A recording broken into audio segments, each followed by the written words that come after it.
Within history's hushed passageways, we discover riches fashioned not from gold or silver, but from language-living words, vibrant with what believers call the very breath of God. Picture, just for a breath, a long-forgotten coffer sleeping under time's drifting sands. Its rusty hinges grown open. Instead of sunlit gems, it reveals a fragile, venerable scroll whose ink carries a potency that overleaps centuries and refuses decay. This is the enigma with which we commence our journey today, the lost prayer of Solomon, a mystery preserved in text rather than metal, in spirit rather than ore. Across many generations, earnest seekers have murmured its rumor, an invocation, fashioned not simply to ask politely, but to summon and direct abundance into the life of anyone steadfast in faith. While common memory praises Solomon for unmatched wisdom and for wealth that defies comparison, consider the possibility that his most guarded secret was never the treasure itself, but the key that released it, a prayer reputed to align the human soul with the endless current of divine supply, a steady river of provision flowing beneath all appearances. Let us pause together for a deliberate moment.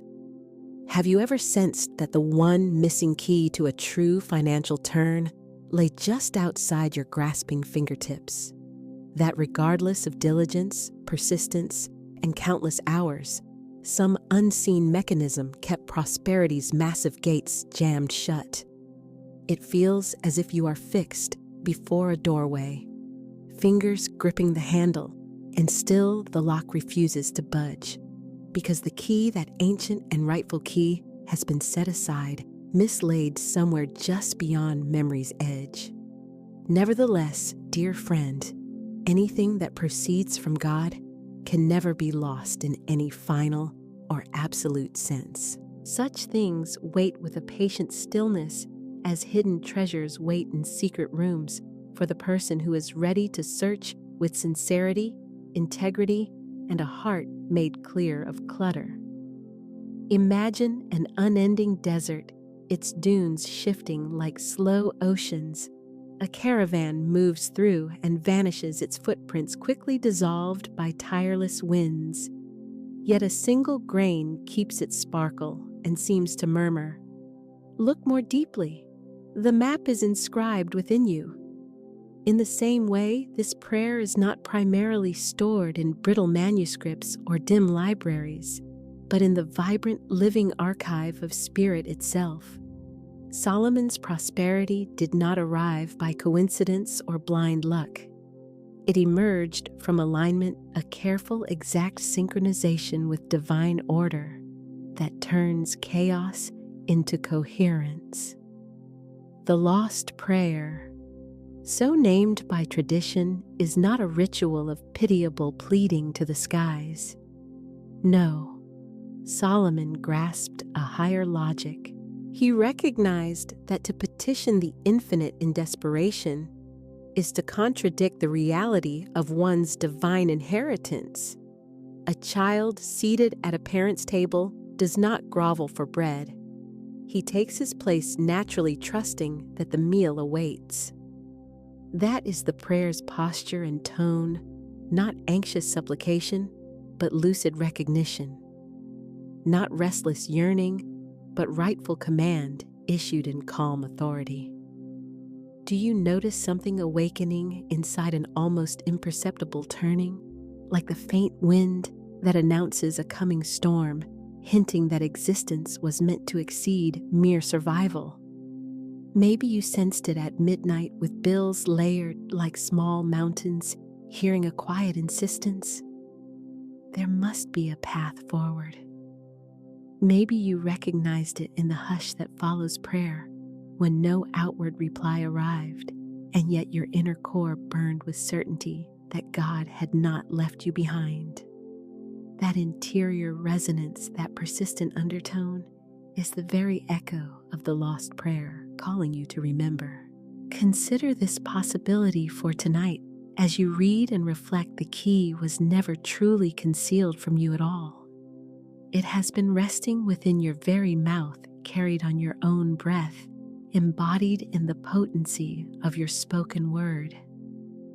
Each decree you pronounce and every affirmation you sow is a seed deliberately dropped into the tilled soil of your unfolding destiny, destined to germinate in due season. The coffer of Solomon's riches is not hidden in fortified palaces or sealed vaults. It is nested within the interior life, prepared to open at the instant you acknowledge the truth that the Lord is my shepherd. I shall not want. Not that you might avoid want, not that you hope to escape want, but with certainty and finality, I shall not want. Recognition unlocks what walls and locks never could. Do you perceive the thrust of it now? The lost prayer does not dispatch you on an outward hunt. Instead, it invites you to unseal what already resides within the inner treasury that, once recognized, begins to pour forth into visible life.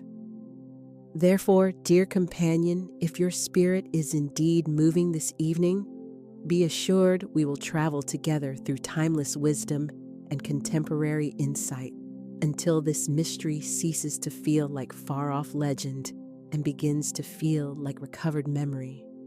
Remain alongside me, for when our path rounds to its close, I will share the sevenfold practice that animates this prayer, transforming words from static marks into living fire.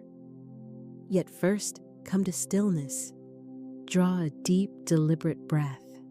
Allow the reverence of this very moment to soak into your awareness. The treasure abides nearby, closer in truth than the breath moving in and out of your lungs. If your inner life is stirring and you sense the misplaced key approaching your open palms, add your voice and your agreement below with the simple declaration, I'm ready for the key. For on this very night, the long sleeping mystery of the lost prayer begins to rouse and awaken in conscious awareness. Some historical voices refuse to fade with the slow erosion of time. They resound across successive generations with a tone so pure and enduring that they seem to belong less to a single era than to eternity's wide horizon.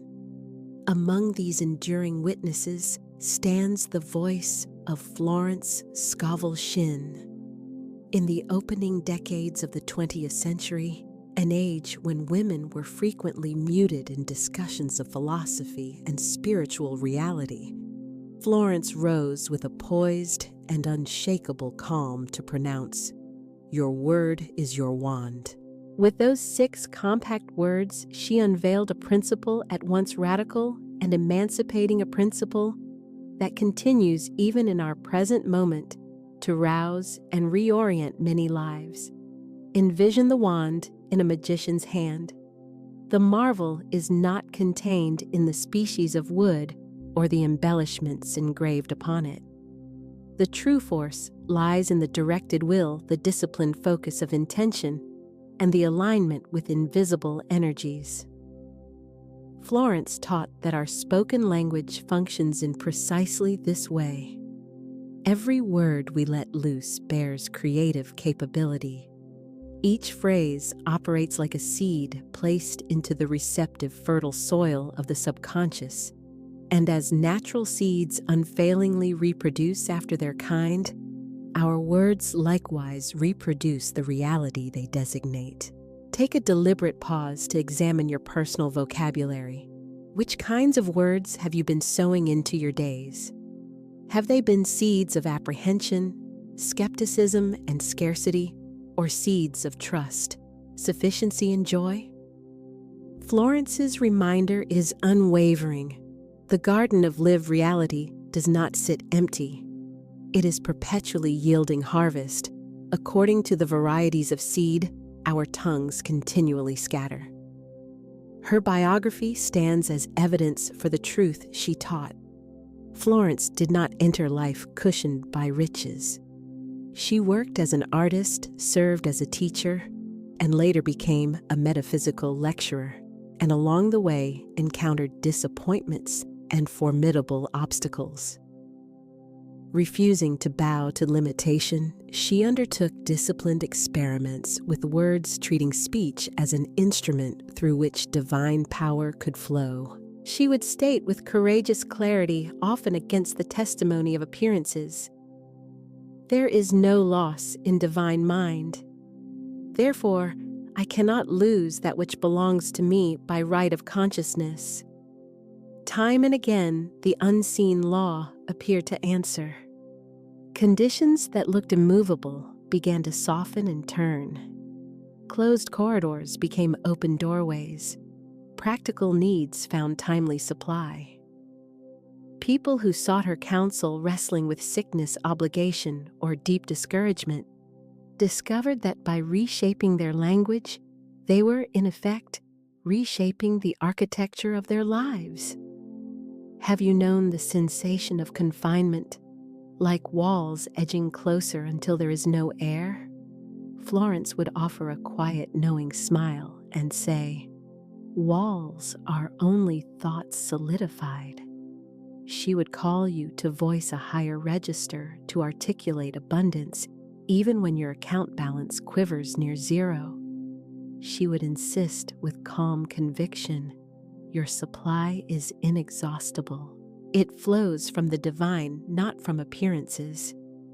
At precisely this juncture, Florence's contribution becomes indispensable to our exploration of Solomon's lost prayer. What, after all, is prayer, if not a carefully arranged sequence of words? And if words serve as the wands of creation, then the lost prayer is not merely antique poetry. It is a key engineered to open alignment with the laws of the divine. Florence's instruction equips us to handle that key, properly employing it with faith, with accuracy, and with disciplined care. She understood, and Solomon equally understood, that words are never inert or idle.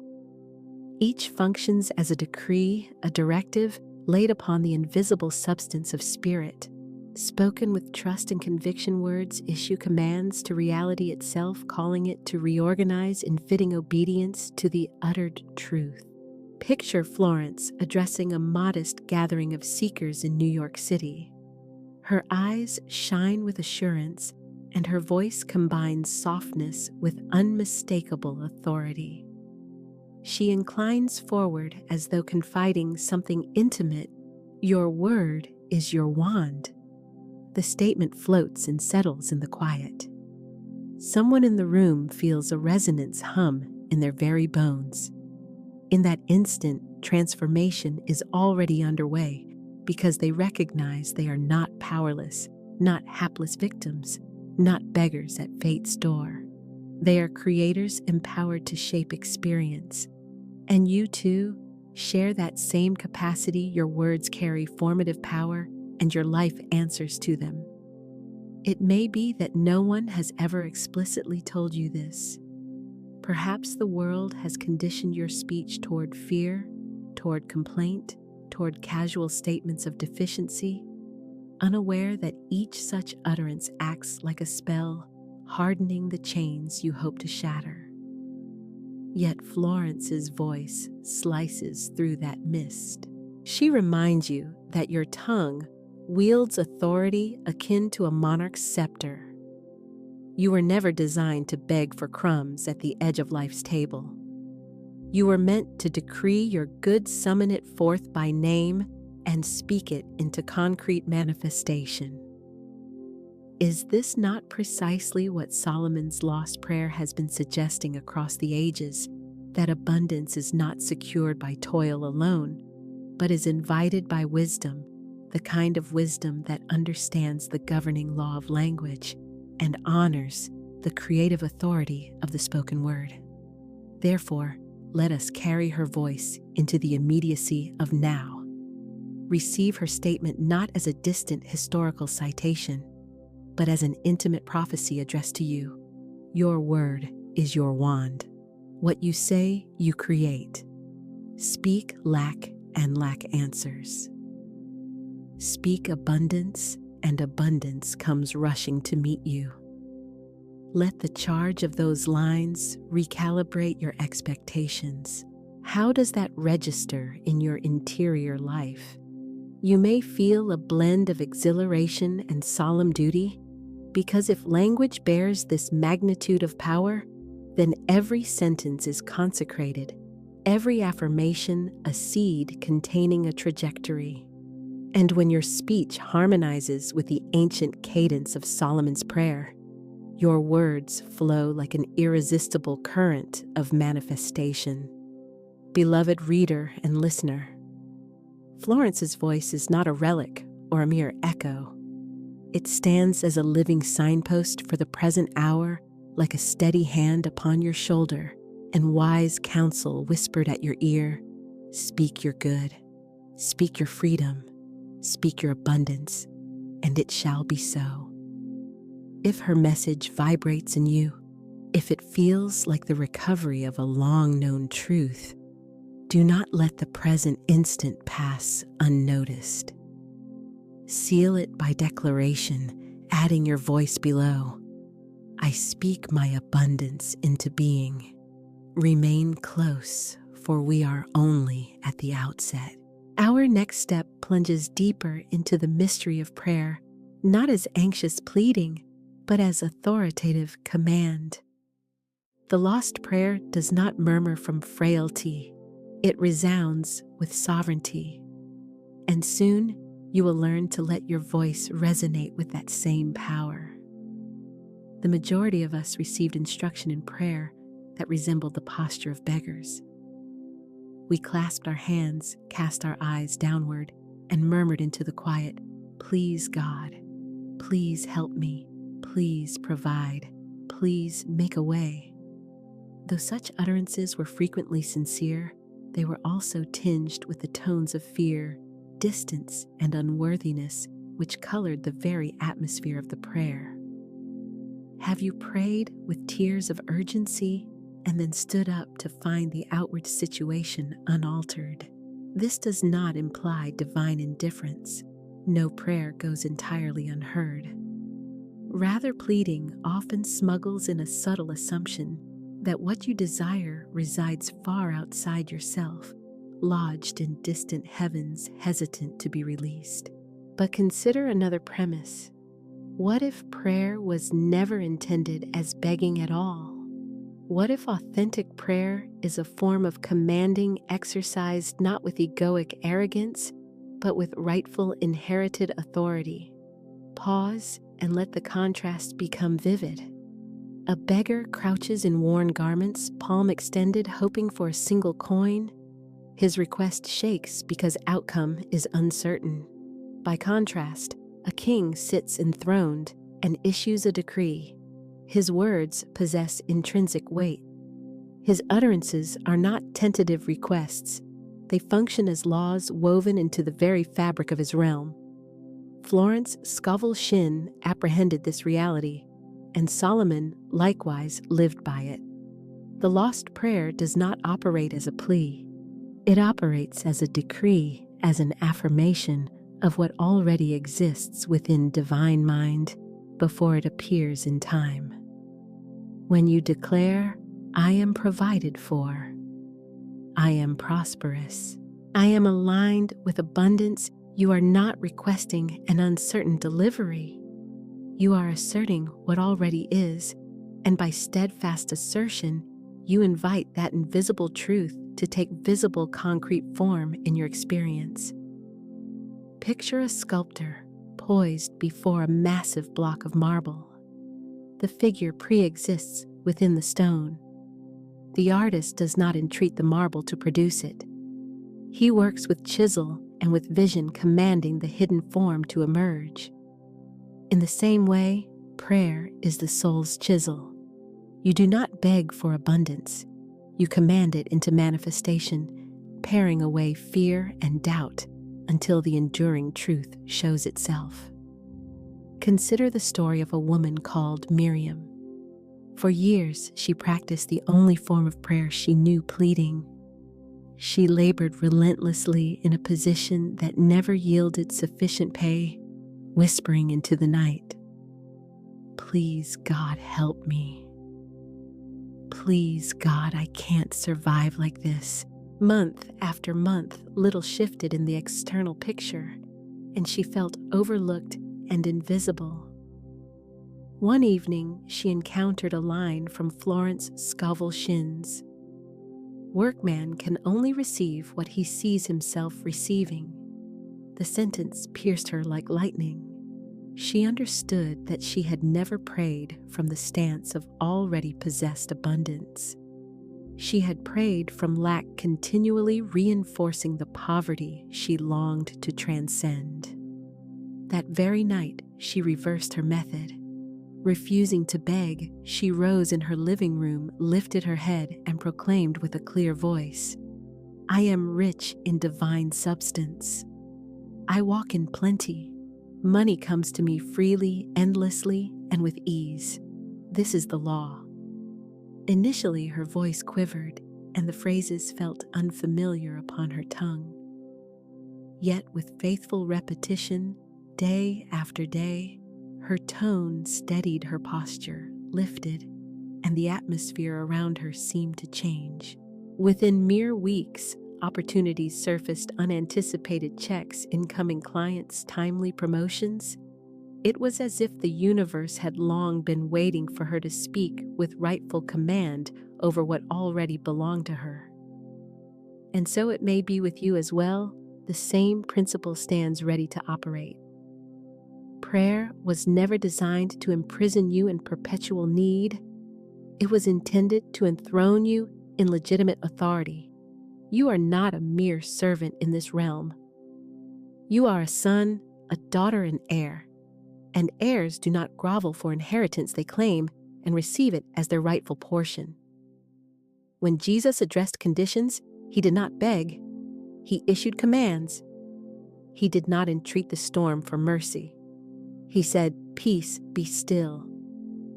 He did not inquire whether Lazarus might consider returning. He announced, "Come forth." This is the template of authentic prayer authority rather than supplication. So let me ask with gentleness, in which corners of your own life have you been praying from a beggar's stance? Where have fearful whispers replaced the confident declarations that faith invites you to speak? Draw a slow breath. Envision yourself seated upon a throne of light, dressed not in rags, but in the vestments of divine authority. In that image, you do not ask anxiously. You proclaim without hesitation, "I am abundance. I am health. I am freedom. I am aligned with the law of prosperity."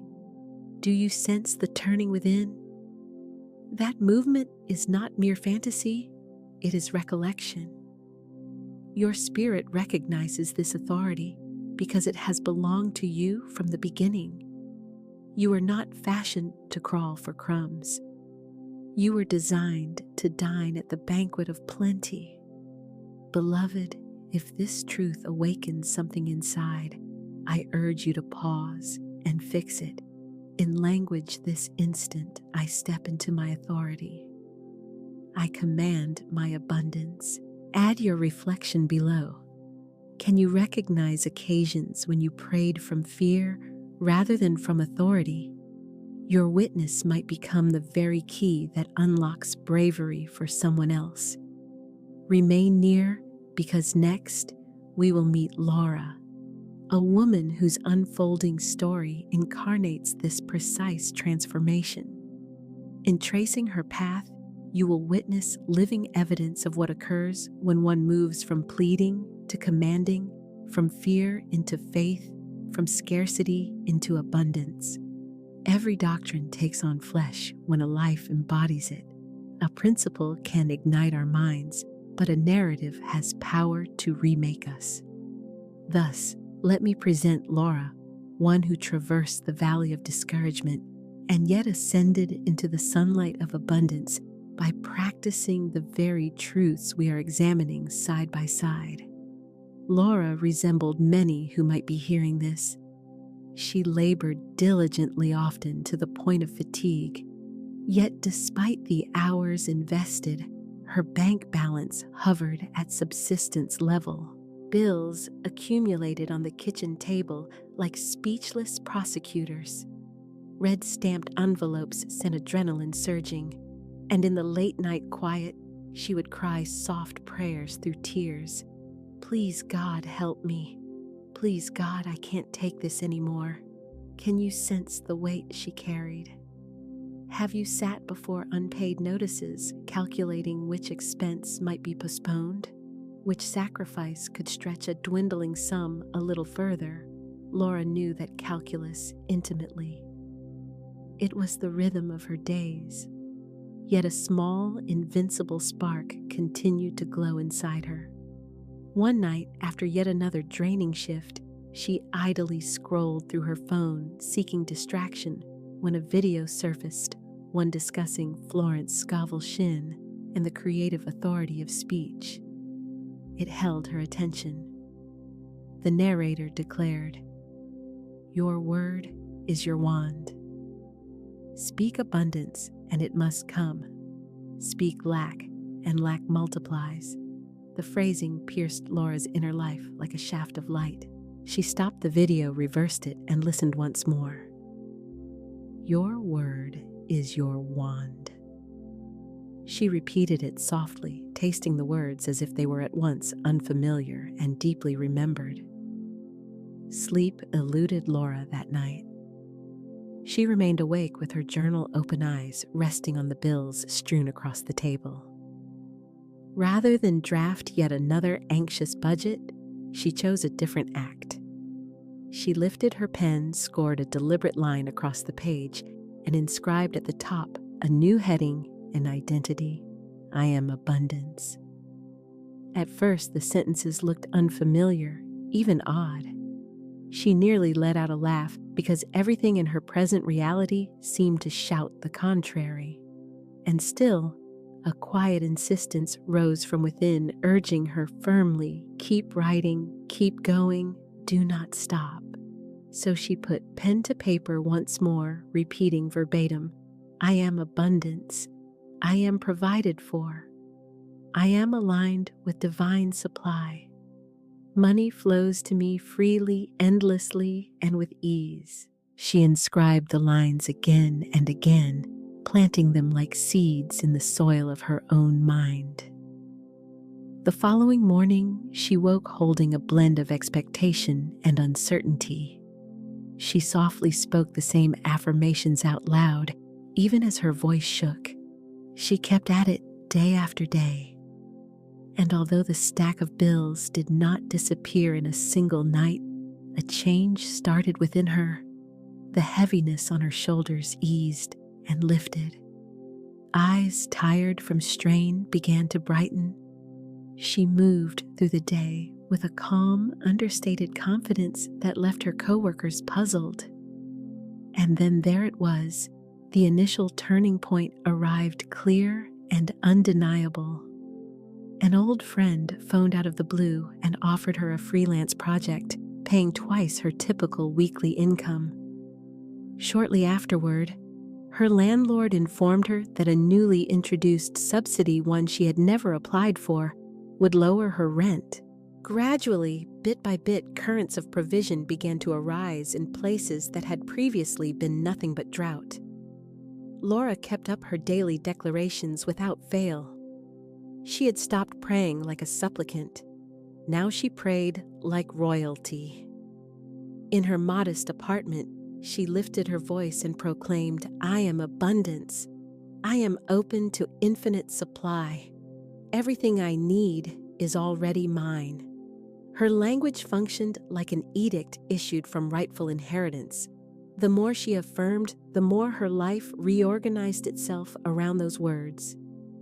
Within a single year, Laura cleared every debt. Doors she had never considered began to open. Partnerships, promotions, and creative endeavors that set her spirit alight. She never went back to the old posture of pleading again. One evening, Laura told her story to a small circle of friends who were likewise struggling. With tears welling, she confessed, "I used to think God wasn't listening, but I realize now it wasn't God who was silent. It was me. I was speaking the wrong words. I was planting seeds of fear. The moment I shifted to words of command, everything changed. Not because I forced it, but because I finally aligned with what was always waiting for me." Her testimony laid bare the real issue, not divine absence, but misdirected speech. Take a moment to register the force of her testimony. Laura's account is not a tale of luck, nor a celebration of uncommon talent. It narrates a pivotal shift, a movement from fear toward faith, from begging toward commanding, from anxious doubt toward authoritative decree. So, let me ask you directly, where do you locate yourself within Laura's narrative? Are you seated at a table piled with unpaid invoices, whispering desperate prayers? Or are you prepared to stand up, grasp the pen of your own authority, and declare with courage, "I am abundance. I am provided for. I am aligned with divine supply"? Laura's path demonstrates that genuine transformation does not start with outward conditions. It begins with language. Words refashion the heart. The heart recalibrates energy, and then energy in turn reconfigures reality. Beloved friend, do not postpone new speech until appearances change. Change your speech first, and the appearance of everything will begin to change around you. As Laura now likes to say with a shining smile, "I did not chase abundance. I became abundance. And abundance chased me." The insight is compact, yet revealing become the essence, and it comes to find you. Her story stands as an invitation for you. If her witness awakens something within, speak it aloud. Right now, I claim my breakthrough. Write it down, sow it as a seed, and observe as the contours of your own life begin to shift. For just as Laura discovered the lost prayer of Solomon is not confined to old parchment, it lives in the sentences you form today.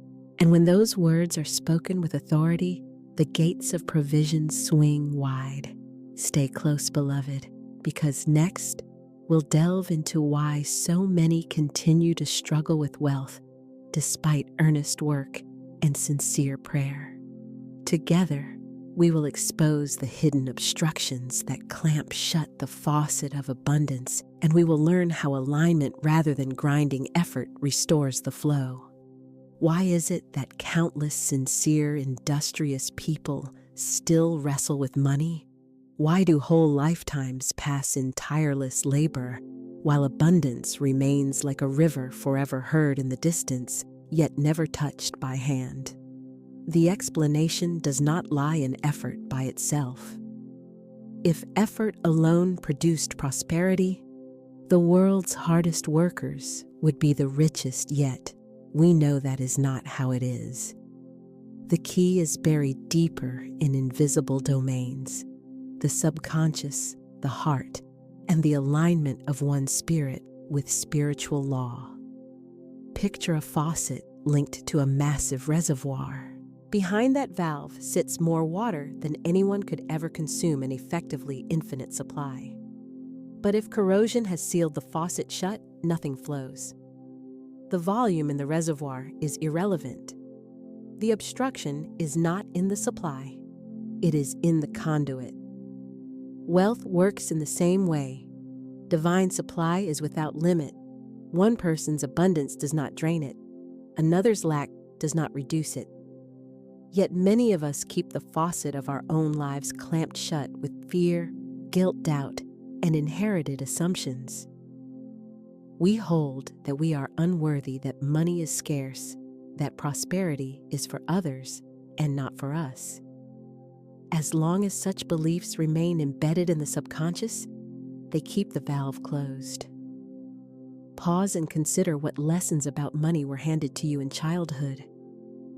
Maybe you heard money doesn't grow on trees, or we can't afford that. Perhaps you were told the rich are greedy, or that wanting wealth violates spirituality. Repeated frequently, each phrase becomes a seed in the mind's garden, and seeds do not disappear. They send down roots and sprout. Thus, you might work diligently and even pray sincerely, yet feel an unseen wall impeding your prosperity. That wall is not divine refusal. It is inner misalignment. Florence Scovel Shinn frequently taught, it is not effort, but alignment that opens the flow. Weigh that statement well. You can push, strain, and struggle as much as you like, but unless your words and beliefs are aligned with abundance, your experience will be scarcity. Spiritual law responds not to panic or pleading, but to frequency, to vibration. Let's render the image more sharply. Envision yourself before a lavish banquet table loaded with everything you might crave: fruit, gleaming bread, warm and steaming goblets brimming with golden wine. This table is abundance embodied. Yet suppose you hover at the edge and whisper, "Please, may I have just a crumb?" The feast is present. It is yours. But if you refuse to believe it belongs to you, if you never take your seat, you will stay hungry at a meal prepared with your name on it. This is the root of so much struggle. People fail to see themselves as heirs and instead identify as beggars. Their self-concept selects the wrong position at the table. Nevertheless, the truth remains: abundance is your birthright. It is not contingent on proving worthiness, since worthiness is not earned, it is conferred by divine inheritance. As the sun does not select favored faces to shine upon the law of abundance, does not withhold from you. The single question is whether you will align with it. Return for a moment to the faucet metaphor. If rust has sealed the valve, pleading with the water does nothing but loosen the corrosion even a little, and the stream begins. Likewise, when you let go of even a shard of fear, a thin slice of doubt, or one inherited belief that no longer serves you, the current of abundance begins to move again. And how do we dissolve that rust? Through speech, through affirmations and authoritative declarations that re-script the subconscious. Every time you say, "I am abundance," I am aligned with infinite supply. Money flows to me freely, endlessly, and with ease, you are easing the stuck valve. Each statement is another turn of the handle until finally the water surges forth. The essence is not brute effort. The essence is alignment coming into harmonic resonance, where the flow becomes natural and unforced. Have you observed how certain people appear to move through life with easeful prosperity? They are not necessarily working more hours than you, nor are they always more talented. Even so, things seem to fall into place for them. Why does this happen? Because they are aligned. Their inner valve stands open. They anticipate abundance, and for that very reason, abundance arrives. Beloved friend, do not allow this observation to dishearten you. Allow it to become fuel. If abundance reaches them, it is equally capable of reaching you.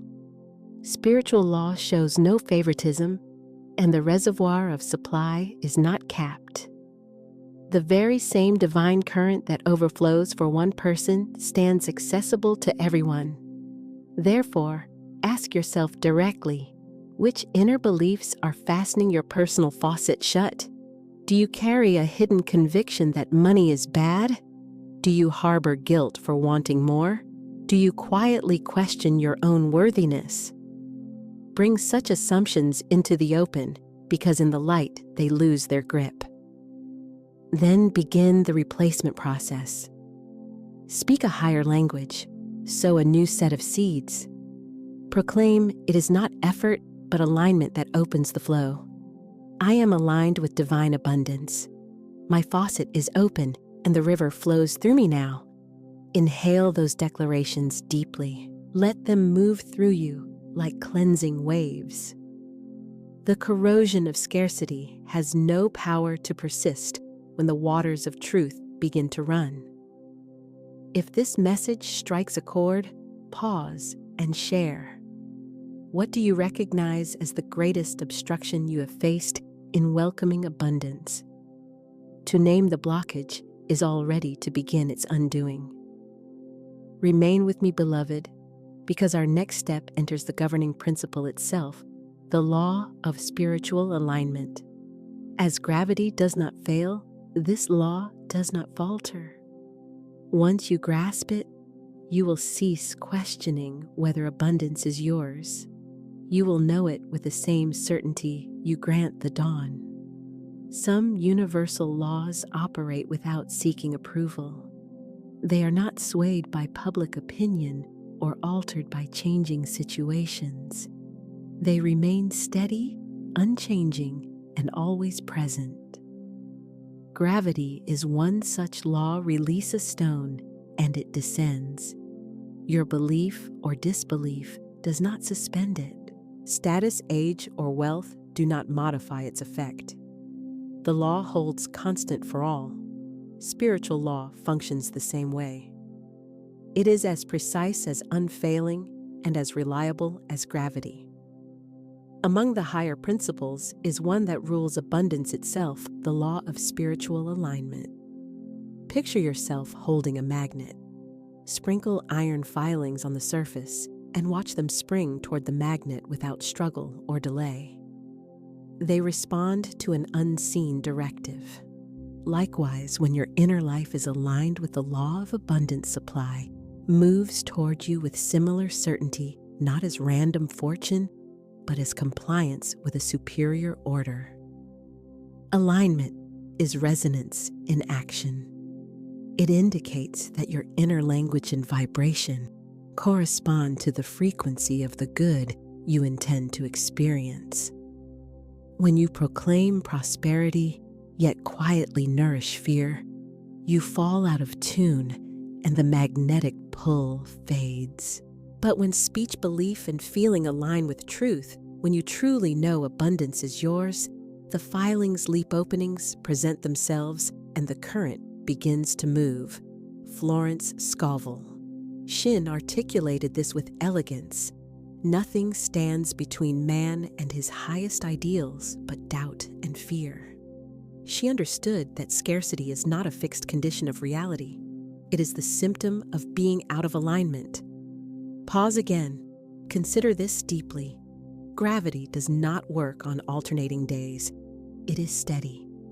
Step off an edge and the law acts regardless of skepticism. The law of spiritual alignment functions identically. It is perpetually active. When you align, the stream of abundance runs. When you misalign, the current appears obstructed. The law has not broken. You have simply moved out of tune with it. Think of a radio receiver. Even now, innumerable frequencies pass through the room filled with music and voices from distant places. Yet, if the tuner is set incorrectly, you hear nothing. The air is not silent, you are out of alignment. Turn the dial to the proper station and the sound immediately springs to life. Prosperity follows the same pattern. Abundance is already around you. It has not vanished or forsaken you. But if your internal tuner sits on fear, scarcity, or doubt, you miss its melody. Shift the dial toward faith, toward command, toward rightful authority, and then abundance pours in as if it had been patiently waiting for your signal. Consider the story of a man called David. For years, his business teetered near collapse. He labored without rest, yet genuine success remained out of reach. One evening, worn down, he encountered a teaching on the law of alignment. He recognized that although he voiced prosperity, his inner tone remained set to fear of failure. His internal dial, in truth, was tuned to lack. David chose a new path. Every morning, he practiced alignment through clear declarations and vivid visualization. Standing upright, he affirmed, "I am aligned with divine law. Prosperity flows to me as surely as rivers flow to the sea." He contemplated the sensation of success as present, not distant. Gradually, his inner tuner moved, his vibrational state changed.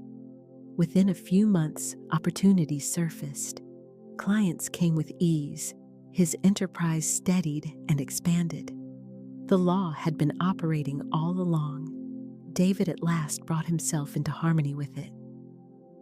Beloved, the very same law functions in your life at this moment. It neither sleeps nor takes breaks.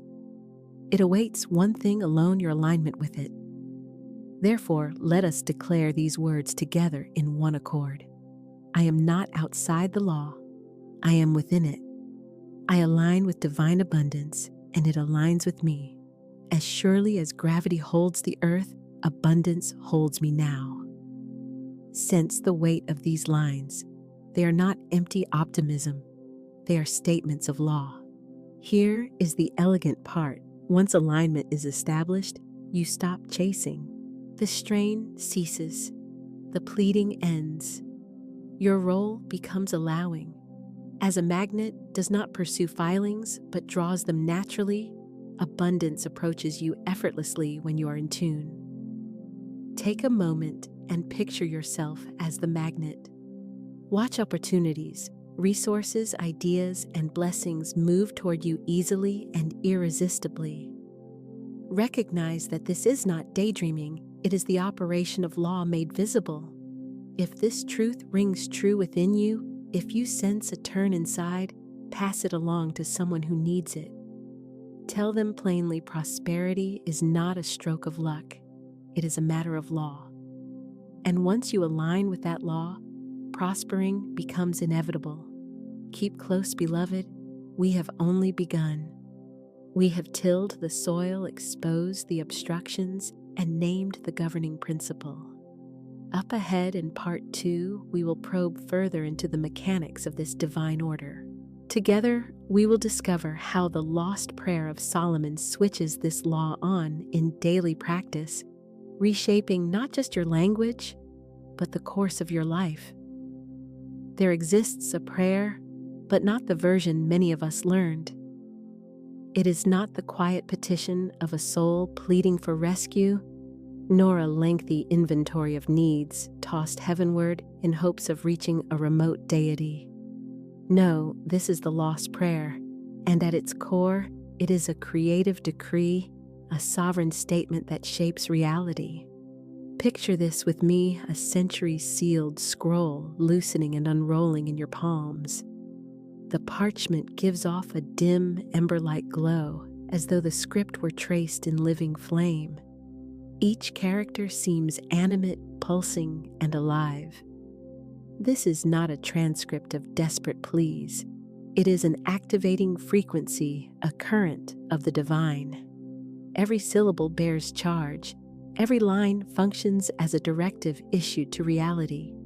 In the understanding of the wise prayer was never designed as begging. It was the language of command, of declaration, of open-handed receiving, like a monarch issuing an edict from the throne, confident that the realm will comply. True prayer is an exercise of sovereignty. Therefore, hear this: the lost prayer is not a request at all. It is a command signed and sealed with trust. Its tone and cadence sound like this: I declare, I command, I receive. Speak it together with me now and draw the phrase down into your very bones so it settles in your body and not just your mind. I declare, I command, I receive. Consider the stark contrast between a tremulous whisper in a midnight room and a trumpet's blast at sunrise. Begging is that whisper, hesitant, diminished, and unsure whether any ear will catch it. A decree, by contrast, is the trumpet's clarion call. It vibrates the air itself, removes ambiguity, and refuses to inquire if something might occur it issues the order that brings it to pass. For this very reason, countless prayers appear to go unanswered. They are dispatched not as firm decrees, but as hazy wishes adrift without a destination. A letter lacking a name and address cannot reach its recipient. Yet when you specify the addressee and speak with authority, when you declare by name, the universe recognizes the delivery point and the route becomes unmistakable. Let's inhabit the metaphor further. Imagine you are composing a letter. If you merely scrawl, "Dear, whoever I need some help," it has no true recipient. No one could reasonably interpret or fulfill it. But if you inscribe to the treasurer of heaven, "I call $10,000, by September 30th, your instruction becomes exacting, weighted with intent, endowed with a destination, and the machinery of reality arranges itself to carry out the directive. The lost prayer returns to you this long-neglected potency, reinstating the authority of precise spiritual speech. Let us revisit the three foundational pillars, the structural supports of this practice, I declare. This embodies clarity, an unmistakable line scored across the sand, a tone that cuts through mist. To declare is to stop guessing and to abandon tentative hoping. It is to assert, this is definitive, this is the shape, this is the instruction, I command, this signifies authority. The command is not the bark of a despot, but the voice of a rightful heir. A sovereign does not apologize for issuing an edict. He speaks and the realm complies.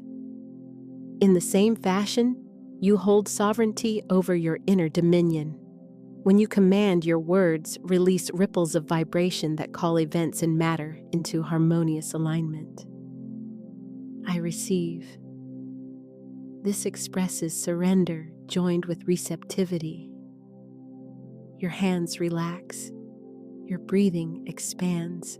After declaring and commanding, you also consent and allow, standing poised and ready, aware that what you invoked is already in motion, already being stitched into the fabric of your visible life. These three phrases compose the sacred triangle of the lost prayer: clarity, authority, and receptivity. Remove any side and the structure buckles. Keep all three engaged, and the formation becomes steady, robust, and unshakable. If you are able, gently close your eyes. Picture a grand hall surrounding you, its walls flickering with a wash of gold. You advance across marble that emits a soft inner glow under your steps. At the far end, an immense scroll hovers and slowly unfurls. As you near, words are not penned, but seem to coalesce like constellations gathering in the sky. Letters blaze into lines of fire. I declare. I command. I receive. You extend your hand. The letters meet your palm and tremble, pulsing with contained force. A current travels through your arm and settles warmly in your heart. You recognize this as more than language. It is frequency, a signal, a commanding broadcast to the unseen forces that contour your lived experience. This dear friend encapsulates the distilled essence of the lost prayer in its pure operational form. Observe the shift in your energy over these recent moments. The reverent tone, the antique images, the firelit scroll, they have escorted you out of the ordinary room where you started and into the inner temple of decree. That change in sensation is not make-believe. It is tangible. Your vibrational state has measurably altered. This is the labor of authentic prayer, not coaxing heaven to pay attention, but tuning your inner state so your speech rides a frequency that functions as command. Florence Scovel Shinn taught that words are living things. They depart and return accomplished. They are power bearers akin to seeds sown in waiting soil.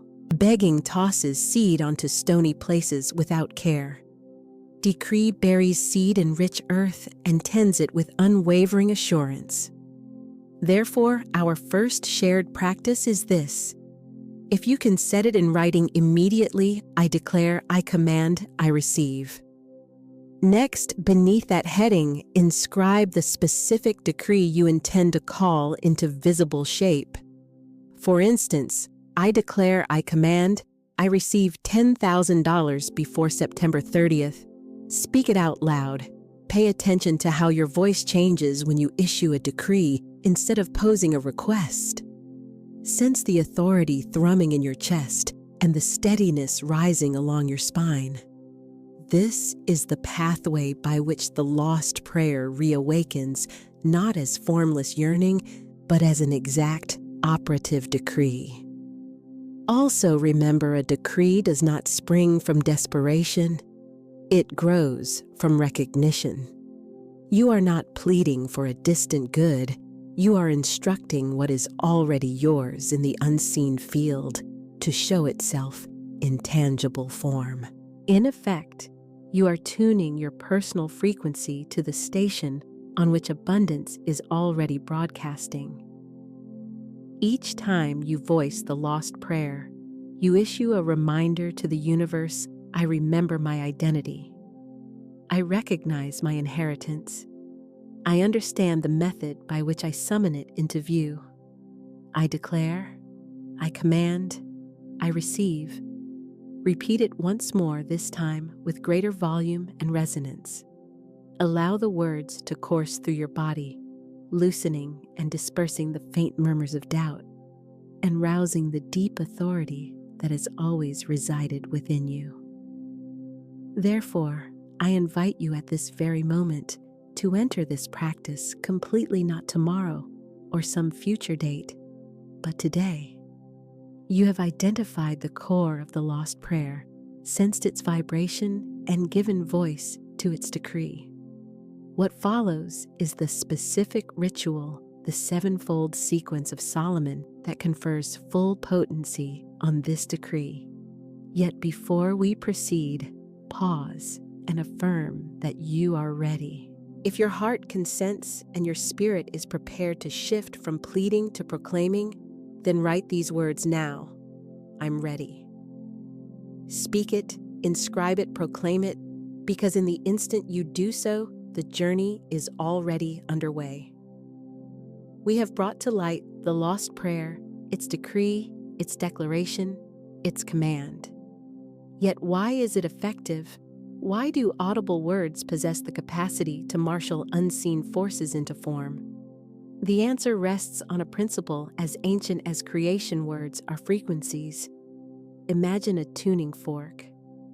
When struck, it vibrates. Put a second fork of identical pitch nearby, and it begins to sing in sympathy. No hand moves it. Resonance travels through the air.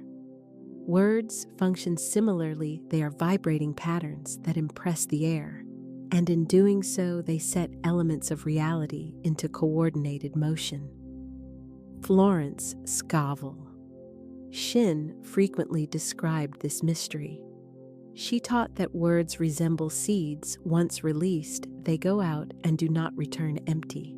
They embed in the universe's fecund soil and sprout after their own kind. Speak fear, and you sow fear.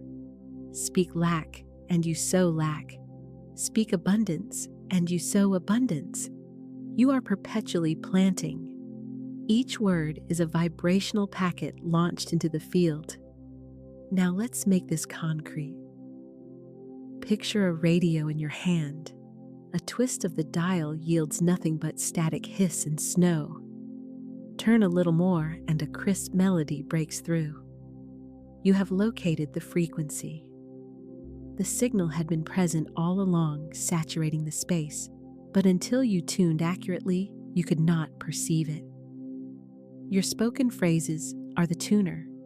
Each sentence adjusts the station. Utter nothing ever works for me, and you align with a broadcast of struggle. Life echoes the same track, added friction, added resistance.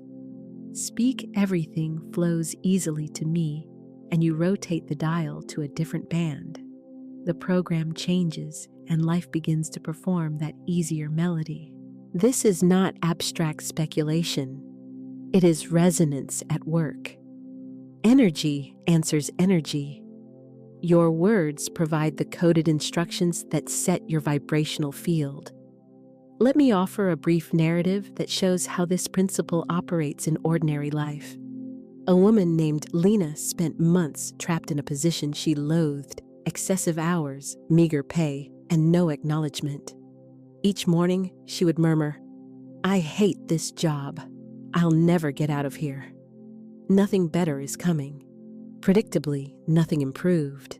Her sentences hardened into walls, enclosing her within the very declarations she kept repeating. One evening, after encountering a teaching similar to this one, she chose to try an experiment. She dropped the habitual complaints and adopted new speech, not begging, but declaring. Each morning in the mirror, she met her own eyes and affirmed, "I am worthy of joyful work. I call forth the perfect job aligned with my gifts, flowing with abundance." Initially, it felt awkward, even artificial, yet she persisted. With daily practice, her tone migrated from uncertainty to authority. Within a few weeks, a recruiter contacted her unexpectedly with a role at a firm she had admired for years. The compensation was higher, and the tasks delighted her. That opportunity had always existed. Her new words simply tuned her to the frequency on which she could finally receive it. Such is the demonstrable force of words understood as frequencies. Here is the impression I want you to absorb. Your words are far from empty noise. They are vibrational patterns that contour the energetic field around you. Rehearse a given frequency consistently, and that frequency condenses into your lived reality. Repeat with me now, allowing the meaning to land. My words are frequencies. My words shape my reality. I speak abundance, and I receive abundance. Say it once more, louder and with a steady cadence. Notice the vibration resonating in your chest. That inner hum signals that your system is beginning to tune to the declaration. Now consider how casually this law is misused. We frequently hear lines such as, "I'm so broke I always get sick," or "nothing ever works out for me." These are also decrees, merely decrees made without awareness. The universe does not censor your language, it magnifies it. Strike the tuning fork of scarcity, and life vibrates with scarcity. Strike the tuning fork of fear, and life reverberates with fear. Yet the very law that can bind you is equally capable of freeing you. Alter the words, and you recalibrate the frequency. Therefore, adopt this practice. Cultivate awareness. Become a meticulous gardener of your language. When you detect yourself reverting to the old pattern phrases of complaint, fear, or doubt, pause and gently interject cancel. Reset. I choose again. Then promptly substitute a declaration that resonates with the frequency you intend to live. For illustration, consider these substitutions. In place of "I can't afford this," affirm, "Money flows to me with ease." Rather than "I always get passed over," declare, "I am recognized and rewarded for my gifts." Instead of stating, "I never have enough time," speak, "I live in divine timing, and all unfolds perfectly for me." Every sentence functions as a tuning fork. Each sends a tone into the field that calls forth its corresponding resonance. Return now to the radio metaphor. Envision yourself in a room saturated with thousands of concurrent songs, jazz, classical, hip-hop, gospel. Yet only the station to which you are tuned becomes audible. The rest exist but remain inaccessible until you shift frequencies. That is precisely how your words function. They do not coerce reality. They align you with the particular version of reality already transmitting. Somewhere within the energetic field, the broadcast of your abundance is ongoing. In that same field, your joy, your love, and your breakthrough are transmitting. Yet you will neither hear nor embody them until your speech turns the dial to the right channel. Join me now and speak aloud. I tune my words to the frequency of abundance. I tune my words to the frequency of love. I tune my words to the frequency of miracles. Draw a deep breath and allow your body to register the subtle internal turn that these statements initiate. Also observe the body's immediate responsiveness to language. Utter, "I am exhausted, I can't do this," and notice the weight that settles on your shoulders. Now affirm, "I am energized, I am capable, I am supported," and feel your chest rise. Your cells are sensitive to vibration. Your nervous system takes its cues from your speech. You conduct the orchestra of your existence, and each word you speak is a musical note you set in motion. This explains the extraordinary potency of morning declarations. Upon waking, your system is a fresh slate, fully tunable. The first words you choose assign the day's station. Speak chaos, and chaos reverberates. Speak order, and order responds. Speak wealth, and wealth arranges itself accordingly. This is not superstition, but resonance at work. Consequently, here is your challenge for the next 24 hours. Practice radical awareness of your speech. Protect your words like valuables and wield them like finely crafted tools. Before each utterance, ask, which frequency am I tuning with this sentence now? Keep remembering words never arrive neutral. They are frequencies and magnets, commands and bridges that connect you to the unseen domain. Florence Scovel Shinn affirmed your word is your wand. With that wand, you shape light into substance, retune disorder into order, and call miracles forth from the invisible field. The wand already rests in your grasp. The pressing question is, which spell are you casting each time you speak? Speak this once again together with me. My words are frequencies. My words shape my reality. I speak abundance and I receive abundance. Allow it to reverberate within. Let the refrain settle into your cells like a song you carry all day. And if you feel prepared to go deeper to join a community of people who consciously weave reality with their words, then take this next step, subscribe, and become part of our gathering of conscious word weavers, a community dedicated to crafting reality through intentional speech. Because when we speak in concert, our shared resonance amplifies and multiplies. And when that amplified vibration builds, reality is compelled to answer in kind. You have now absorbed the heart of the lost prayer. You have seen that words are not mere wishes, but calibrated frequencies, formal decrees that contour the world. And at this point, we arrive at the apex of the lesson, Solomon's 7-step ritual. The ritual is not complex. Indeed, its very simplicity constitutes its force.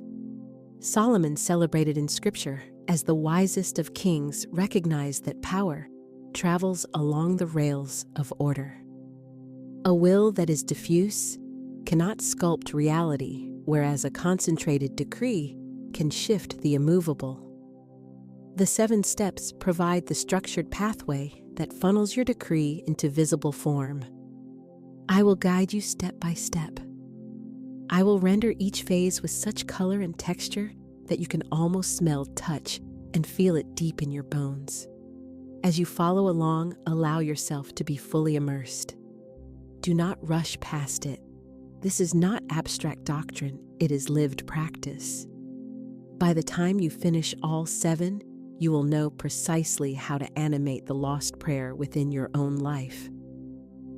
First, a caution: remain with the entire sequence. Omit even a single stage, and the chain loses integrity. Every step rests upon the previous one. Each link forms a rung in a golden ladder toward manifestation. To ascend, you need every rung intact. Are you prepared? Then let us commence together. Step 1 is exact awareness of what you intend to summon. Indistinct requests yield indistinct outcomes. Clarity is the sharp blade that slices through the mist. You must select with deliberate specificity the precise form of your decree. Gently close your eyes and take a deep breath. Ask within, what do I genuinely desire? What am I prepared to claim at this very moment? Do not fear particularity. Fear whispers, if I name it, what if I miss it? Authority answers, if I name it, it already belongs to me. Take your intention and remove all extraneous clutter. Not 10 aims, not 5, choose 1. The narrower the focus, the more potent the frequency. Speak aloud, I am clear. I know what I call forth. I decree with precision. Notice the quiet steadiness of clarity settling into your chest and expanding your breath. With clarity established, the next movement is to see it not hazily or far away, but vividly, as though it were already present before you. Envision your decree accomplished. If you are summoning $10,000, see that exact figure bright on your bank statement. Imagine opening the envelope, feeling the crispness of the bills, hearing the papers rustle in your hands. Catch the faint smell of fresh ink, the metallic tang of coins, the supple leather of a wallet brimming full. If your decree concerns love, visualize your beloved's smile, hear their laughter, and feel their fingers interlaced with yours. If it is health, imagine your body radiant with vigor, your breathing smooth energy coursing through you like warm sunlight in your veins. Visualization is not make-believe, it is frequency work. The body struggles to distinguish between a vivid inner image and a physical event. When you see it clearly, your cells come into alignment. When you see it repeatedly, you magnetize it nearer. Speak this aloud, I see it, I feel it, I live it now. Now comes the act of anchoring your decree onto the physical plane. Put pen to paper, ink, meeting page. Writing carries a sacred charge. It transmutes thought into matter, the unseen into the seen. As you write, remain exact. I call $10,000 before September 30th. Then state it as already consummated. I have received $10,000 before September 30th. I give thanks. Inhale the scent of ink, listen to the pen's scratch, and watch letters appear as if fire etched them into the page. Writing is more than record keeping, it is planting. Every word is a seed pushed into the soil of reality. Declare aloud, I write, and my decree is anchored in the earth. Next, you must enter the state of already having. Here lies the deeper secret faith expresses itself as embodiment. Faith does not wait. It lives as if the outcome is already accomplished. Stand upright, lengthen your spine. Allow a smile as if the miracle has manifested. Consider, how would your gait change if the funds were already in your palm? How would your voice sound if the position were secured? How would your breath feel if the healing were finished? Shift your body into that condition. Sense it in muscle tone, in pulse, in posture, and gesture. Reality is shaped not by idle hoping, but by embodied being. Behave as though it is present, and its presence hastens. Speak this aloud, now I embody my decree. I live as though it is done. This is the step many neglect. After you decree, the universe starts rearranging. Guidance arrives in whispers. Go to this place. Contact that person. Submit this application. Rest today. Take action tomorrow. Obedience means both hearing and responding. Frequently, miracles pass us by because we disregard the instruction. Keep in mind, the decree establishes the vibrational field, but obedience brings the path into alignment. You might sense a nudge, say something, take a step, let something go, make ready. Respond swiftly and without procrastination, trusting that each cue forms a necessary part of the unfolding. Say this aloud as a pledge: I listen, I obey, I align. Gratitude functions like a magnet that hastens manifestation. To offer thanks in advance is to signal unwavering certainty. You proclaim, it is finished, and I rejoice accordingly. Close your eyes and feel gratitude swell in your chest. Picture tears, gathering laughter, spilling joy, welling as if the gift had already arrived. Thank the source, thank the universe, and thank yourself for the courage to believe. Whisper it softly, shout it boldly, or sing it out loud. Thank you, thank you, thank you. It is done. It is mine. I rejoice. Allow gratitude to permeate every layer of your being until you are filled to the brim. Now we reach Solomon's closing secret. Do not decree a single time and then forget. Do not visualize once and then wander off. Repetition generates momentum. Repetition carves the frequency deeper into your energetic field. Continue the ritual for 9 consecutive days. 9 symbolizes completion, a full cycle of birthing. Each day, revisit your clarity, your visioning, your writing, your embodiment, your obedience, and your gratitude. Do this unfailingly. With every day, you add mass intensity and resonance. By the 9th day, the decree has fused with you. It ceases to be a mere petition. It becomes identity, a vibration sealed into your being. Once sealed, manifestation follows as an inevitability. Now voice this aloud, I repeat with joy. I seal with persistence. I complete the cycle. And that in full outline is the 7-step ritual of Solomon presented plainly before you. Clarity, visualization, writing, embodiment, obedience, gratitude, repetition. Every one of these is a gem in the crown. Each is a rung on the ascent. Each is a movement that converts the lost prayer from mere concept into lived reality. Now take a pause and breathe deeply. Envision yourself completing this ritual not a single time, but every day for 9 consecutive days. Picture momentum, compounding frequency, hardening into form, the decree becoming impossible to deny. See yourself at day 9 overflowing with gratitude, witnessing the very thing you summoned unfold plainly before your eyes. This is not fanciful imagining. It is operation of law. When you apply the law with accuracy and care, outcomes are compelled to show themselves. Therefore, I ask you plainly, will you commit to travel these 7 steps? Will you commit to 9 days of sealing your decree?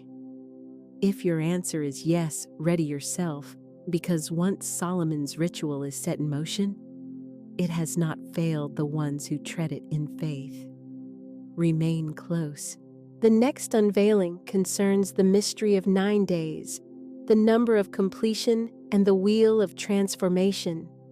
Yet before we proceed, record this line in your journal at once. I will walk the 7-step ritual of Solomon.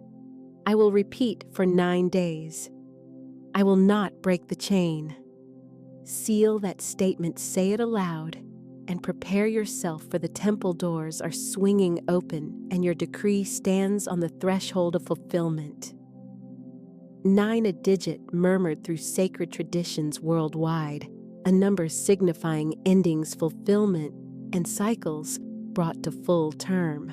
When Solomon taught repeating the ritual for 9 days, it was no arbitrary choice. He was calling upon the law of cycles, the sacred geometry etched into time itself. Consider it like this: a child gestates for 9 months to reach fullness. As the moon travels its phases, it moves through 9 turns toward renewal. Over and over, creation repeats one message. 9 is the count of gestation, of transformation, of culmination. Committing to 9 days enrolls you in that cosmic order. You effectively declare, I refuse to disperse my energy. I will not dabble. I will carry my decree to term until it is born. Let us picture the arc together.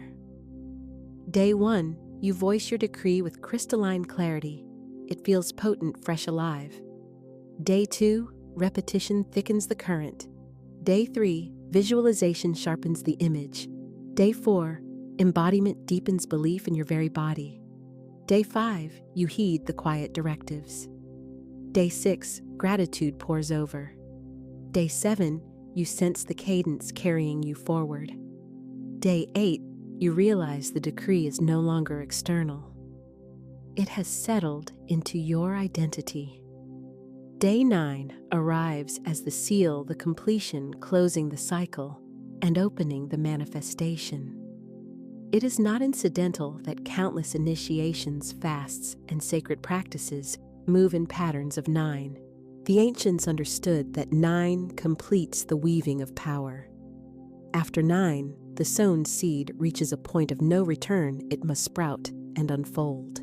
Hear this plainly: consistency forms the bridge spanning decree and manifestation.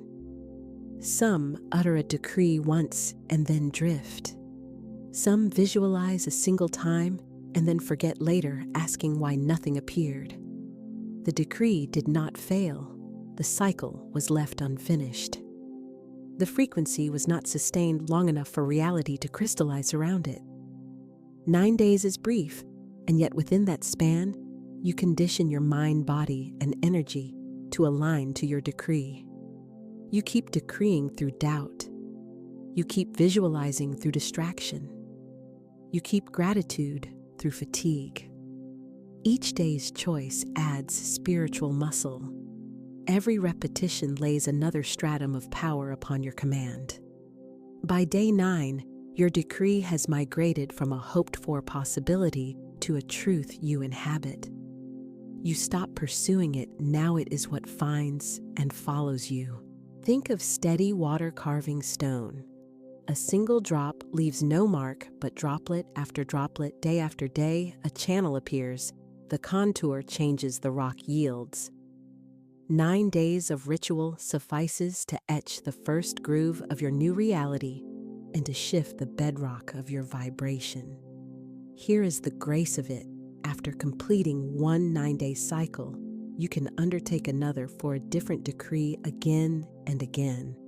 Every round increases your authority, deepens your confidence, and demonstrates that you are not a supplicant, but a commander shaping reality. Pause once more. Close your eyes and envision yourself at day 9. You have kept faith with the ritual. You feel stronger, clearer, more assured. Your decree is no longer a hope, but a fact you hold. You sense the internal shift, and soon synchronicities multiply. Signs appear, doors swing open, calls arrive. The decree manifests not by random luck, but by the power of completion. 9 days, that is the entire requirement. 9 days of faith and clarity, of embodiment and thanksgiving. 9 days to recalibrate your vibration, to tune your frequency, to press the seal upon your decree. Speak this together with me now. I commit to 9 days. I honor the cycle. I complete the seal. Let the words resonate in your chest. Feel the substance of that promise. This is not onerous. It is joyful, privileged, and sacred. Each day draws you deeper into alignment and closer to the decree you have set. Therefore, if you are prepared to enter this cycle and carry your decree to full term, declare it now, I commit, and record it publicly so your declaration is not only spoken, but also witnessed, because once sealed by word and community, that intention takes on a permanence that will not be undone.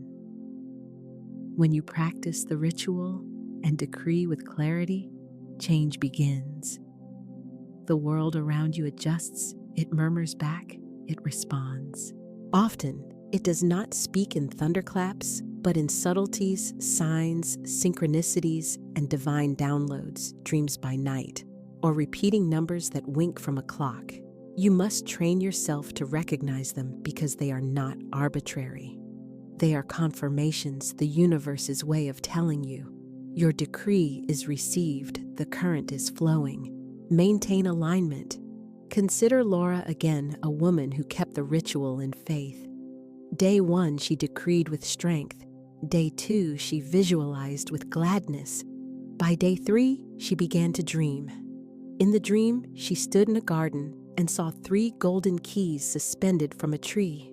She awoke thoughtful yet serene. During her commute that day, she kept encountering 333 on a license plate, a receipt, and her phone at 3:33 p.m. The number showed itself repeatedly. By day 7, a letter reached her, an opportunity long awaited, unlocking exactly what she had decreed. 3 doors opened that week, and she recalled the 3 golden keys. The dream, the triple numbers, the signs, none were random. They were alignment giving voice.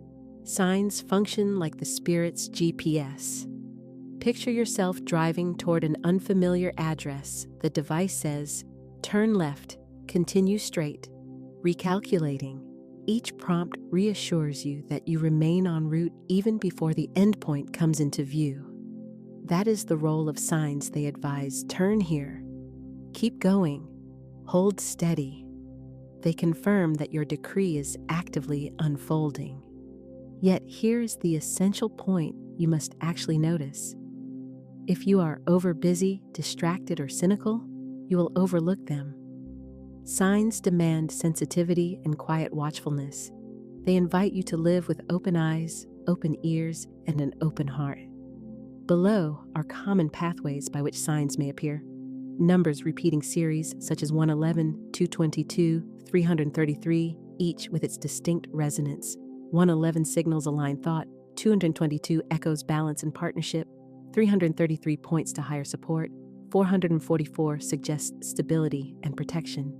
When such numbers surface, pause, breathe, and recall your decree. Dreams, when the conscious mind sleeps, the subconscious often speaks. Dream imagery, symbols, places, faces can hint at your decrees unfolding. Record them on waking, ponder, and listen. Synchronicities, an unlikely meeting, a book that drops open an overheard line at the exact right time. These are not accidents, but alignments at work. Intuitive downloads, a sudden idea, a spark of insight, an inner prompting. Call this person, go there, say yes. Trust such nudges, they are guidance.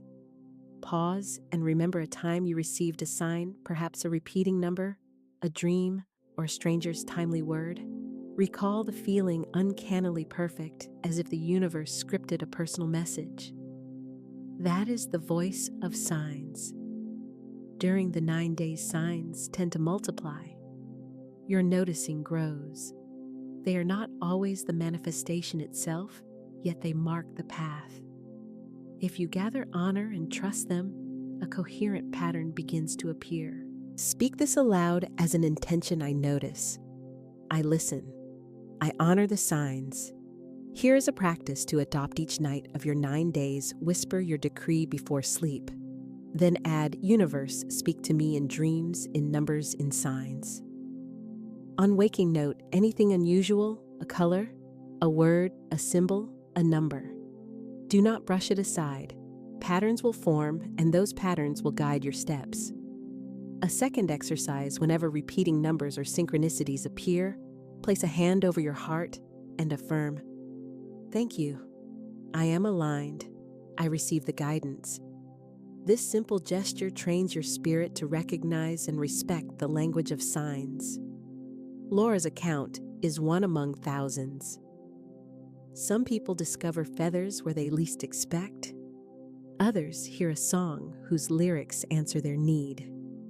Others flip open a book to find the exact line. Reality is not mute, it is constantly speaking. Many refuse to listen.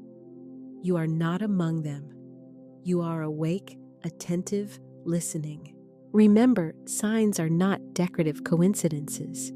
They are course corrections, encouragements, and confirmations. Like a GPS, they rarely show the entire route, but reliably offer the next turn. Trust that next turn, and the destination emerges. Here is my invitation. As you observe signs during your ritual, share them, record them in your journal, tell them within your community, write them in the comments. Your sign could be another's confirmation. When synchronicities are shared, the web of alignment strengthens for everyone. Join me and say this together. Now I am open to signs. I am aligned with synchronicity. I receive divine downloads. Sense those words reverberate throughout your being. Allow them to stand as your continued declaration. Your decree never travels alone. It is escorted by whisper signs and synchronicities. During the 9 days, reality will not abandon you to silence, it will answer. Your task is simple and steady. Notice, honor, and follow. Therefore, if you have already started perceiving signs, or if you are willing to open your awareness to notice them, now bring them forward and share. Post them in the comments, narrate your experience, offer your testimony.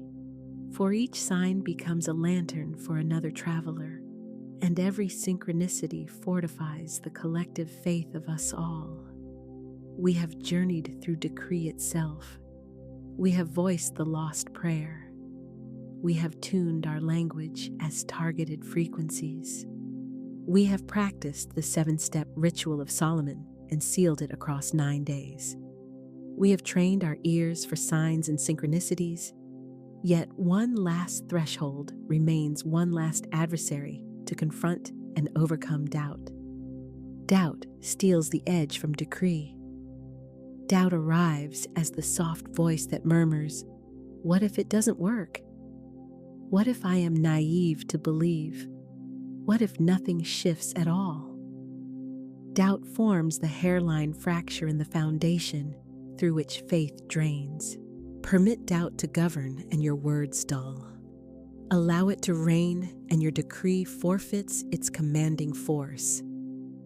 Hear this plainly and let it take root. You were never designed to live beneath doubt's voice.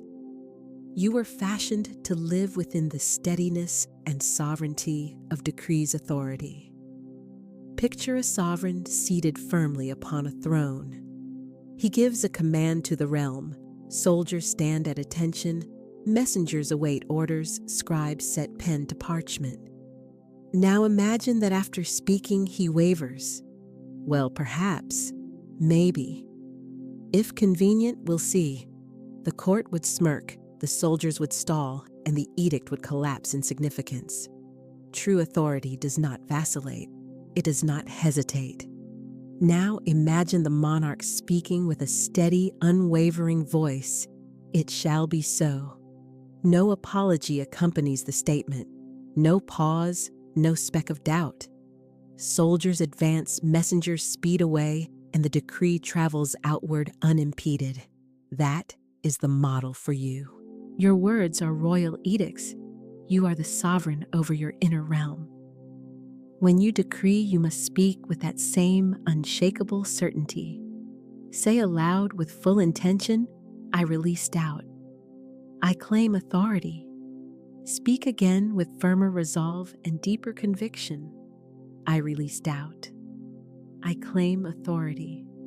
Grasp this clearly. Doubt will inevitably come knocking. It is simply in its nature. It will speak through setbacks, through postponements, through the grooves of old habit testing your resolve. Do not open the door. When doubt murmurs, respond with a louder decree. When hesitation swells, lengthen your spine. When fear questions, what if it doesn't answer decisively? It is already done. Authority does not require doubt's absence. Authority simply refuses to kneel before doubt. Authority speaks even when proof has not yet appeared. Authority commands even when external conditions lag behind. Authority declares, "I have spoken and it is sealed." Florence Scovel Shinn taught that your word functions as law. Law does not bow to fleeting moods or collapse beneath changing opinions. It stands until accomplished. When you stand in authority, your decree assumes the status of law within your life. Its fulfillment becomes a mandate. Hence, the task remains straightforward. Whenever doubt rises, countermand it with a decree. When hesitation appears, respond with a strong affirmation. Keep layering authority upon authority until doubt's voice is submerged and silenced. Repeat this with me now, out loud and steady. My word is law. My decree is fulfilled. My authority is unshakable. This explains why repetition is essential. This explains why gratitude and embodiment matter. Each practice forges a protective shield of authority around you. Soon, the whisper of doubt cannot penetrate. It fades to distant background noise, irrelevant and powerless. Pause for a breath. Envision yourself as the monarch enthroned over your own life. The crown on your head gleams. Your decree reverberates through the hall. You gaze across your domain and speak with calm assurance. No wind shakes you. No challenge weakens you. You know your identity and you know your command. That is the substance of authority. Speak it once more, allowing the certainty to deepen. I release doubt. I claim authority. Thus, we bring part 2 of this teaching to its close. You have grasped the lost prayer. You have tuned your words as frequencies. You have traversed the 7 steps and sealed them across 9 days. You have learned to listen for signs, and now you have crowned everything with the mantle of authority. This is the essential foundation. Remove it, and the ritual collapses. Anchor it, and the ritual stands incapable of failure. Therefore, I ask plainly, will you live as a supplicant or as a sovereign? Will you speak in timid whispers or in governing decrees? The decision rests entirely with you. If you are prepared to lay down doubt and fully claim your authority, write this openly in the comments. Now I release doubt. I claim authority. And let these very words harden into the binding law that governs your life henceforth. Remain committed to this practice all the way through to the end.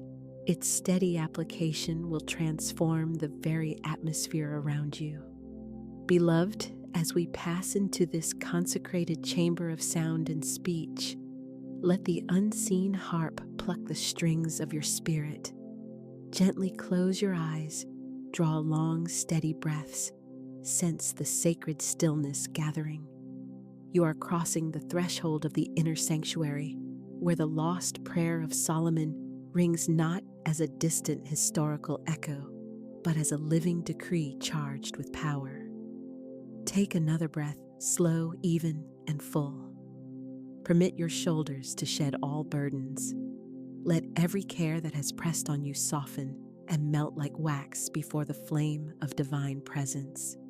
In this space, you are safe. In this place, you are strong. In this sanctuary, you are fully seen. Now I will guide you into the prayer. I will speak, and you will reply call and response. The resonance of your own voice is the key that opens the treasury of heaven. Speak with authority as if the gates of abundance swing open the moment your decree is heard. Leader, I stand as Solomon stood clothed in wisdom and crowned with divine authority. Response: I stand as Solomon stood clothed in wisdom and crowned with divine authority. Leader, the law of abundance is written upon my heart, unshakable and eternal. Response: the law of abundance is written upon my heart, unshakable and eternal. Leader, the riches of heaven flow to me, for I am aligned with divine order. Response: the riches of heaven flow to me, for I am aligned with divine order. Pause here and take a breath. Let the words register, not merely in thought, but in your chest and in your bones. Your body is a resonant chamber. When you speak with it, heaven itself answers back. Now, once more, deeper still, allow the cadence of the prayer to swell gently like a rising tide. Leader, I release every fear of lack. I let go of every shadow of doubt. Response: I release every fear of lack. I let go of every shadow of doubt. Leader, I am the heir of divine provision. Nothing is withheld from me. Response: I am the heir of divine provision. Nothing is withheld from me. Leader, as Solomon called upon wisdom, so I call upon wisdom now. Response: as Solomon called upon wisdom, so I call upon wisdom now. Sense the presence of wisdom resting upon you like a golden mantle. It does not burden you, feel its radiance. It clothes you in clarity and discernment, enabling you to see the path set ahead, both straight and sure. Take a breath. Draw in light and breathe out every last thread of confusion. Now proceed. Continue with the next call and response, leader. My words are commands to the universe, and my faith is the seal. Response: my words are commands to the universe, and my faith is the seal. Leader, the riches of righteousness, peace, and abundance flow into my hands. Response: the riches of righteousness, peace, and abundance flow into my hands. Leader, as Solomon decreed so, I decree abundance is mine now and forever. Response: as Solomon decreed so, I decree abundance is mine now and forever. Pause once more and notice the rising surge. The very atmosphere has shifted. The invisible harp strings vibrate, your cells seem to sing. You are not reciting empty phrases, you are actively shaping the surrounding air. Let us descend another level. I will lengthen the lines of the prayer, and you will echo them back with conviction. Leader, every gate of delay is shattered. Every chain of limitation is broken. Response: every gate of delay is shattered. Every chain of limitation is broken.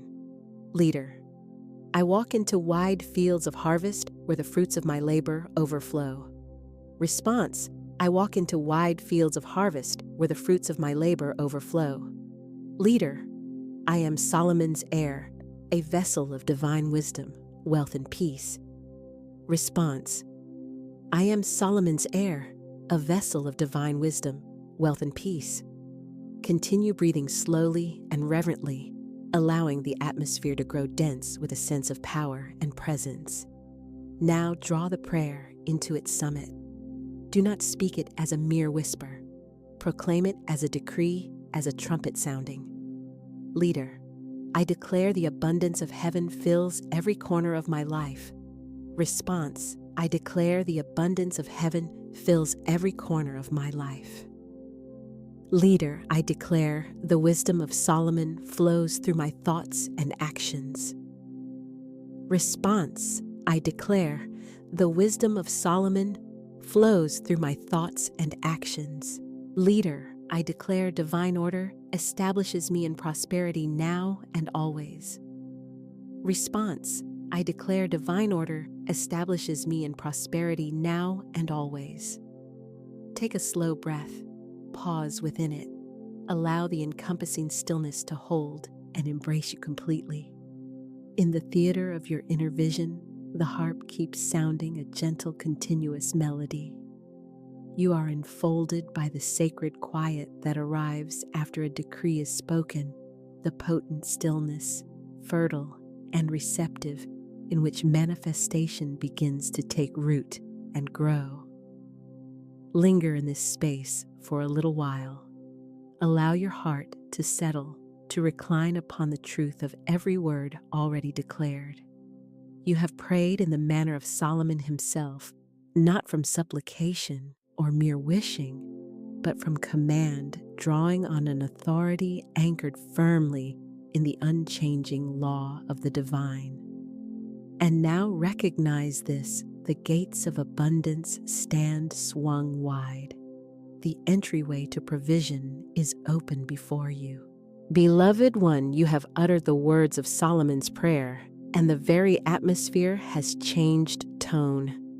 You sense it intuitively. The earth under your steps is no longer depleted, but generous and loamy. The breath in your chest is no longer weighted, but electrified. The living question becomes, in the wake of such prayer, in what manner will you move and conduct yourself in the world, because recitation alone is insufficient. Declaration alone is incomplete. The spiritual law of demonstration requires embodiment as the validating proof. You must walk as though the thing were already so. You must carry yourself as if abundance has already been laid in your open hands. Close your eyes once more and enter the shared image. You find yourself within a vast hall, ceilings soaring high, marble columns, orderly and bright, a throne positioned at the distant end. Draped upon it lies a robe dyed in deep royal purple, its inner lining stitched with threads of gold. This garment is not reserved for someone else. It has been awaiting you. With steady reverence, you advance, lifting the robe to settle across your shoulders. Attend to its sensation, not a burden, but a majesty. This is the vestment of abundance, the apparel of kings and queens, the attire of divine heirs who move through the world with steady confidence and effortless grace. Now lengthen your spine, raise your chin, draw your shoulders back, because you are now clothed in royal dignity. Allow your body to be tutored in the feeling of belonging to abundance. Let your physical stance proclaim the message even before any words leave your lips. Herein lies the secret of embodiment. When you conduct yourself as one who already possesses the good, the outer world rearranges itself to mirror and affirm the stance you have taken within. I remember the story of a woman named Laura. For years, she offered prayers, but their tone resembled pleading more than decree. Her shoulders curved forward, her voice quivered. Though her mouth formed certain phrases, her body translated them into a different language, one of lack doubt and halting hesitation. Then one day, after speaking this very prayer, a palpable shift occurred. She rose to her full height. Her gait altered. Even the manner of her sitting changed, no more collapsing into her chair, no more self-protective arms folded tight. She started to move through space as if abundance already belonged to her. And what followed, within a matter of weeks, opportunities started locating her. They had not been non-existent before. She had simply come into resonance with them. She emanated confidence. She emanated preparedness. And abundance, seeing a faithful reflection of itself, moved toward her swiftly. Carry this instruction into your daily living. Imagine that you have already received what you sought. How then would you enter a room? In what manner would you greet the people you meet? How would you bear yourself in the market, at the bank, within your workplace, and within your home? Begin to practice immediately. Rise to your feet if you can. Set your feet firmly upon the floor. Elongate your spine. Envision placing an invisible crown upon your head. Allow a smile to form, not a polite social mask, but the assured smile of someone who knows deep down that all has been provided and everything essential is already handled. Whisper inwardly as a personal vow, I walk as one who already has received. I carry myself as abundance embodied. Beloved, the authentic robe of royalty is not merely fabric stitched with gold. It is woven from your posture, your breathing, and your palpable presence. It is the garment of alignment itself. When you embody abundance, you cease pursuing it. Instead, abundance identifies you, approaches you, and cleaves to you as naturally and effortlessly as light binds to a flame. Let us rehearse this together, moving through simple steps with intention. Breath of assurance. Draw in a slow, expansive inhalation as if you are breathing abundance directly into your lungs. Release the exhale with poise and confidence as though you are expelling all remnants of fear. Posture of royalty. Lengthen the spine, soften the shoulders, elevate the head.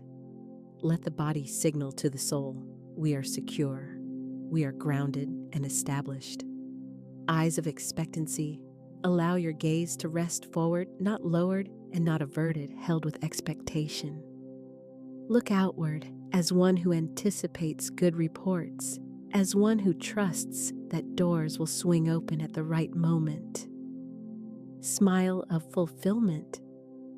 Permit your lips to curve into an easy, natural smile, unforced yet genuine. Let it communicate without words. It is already done.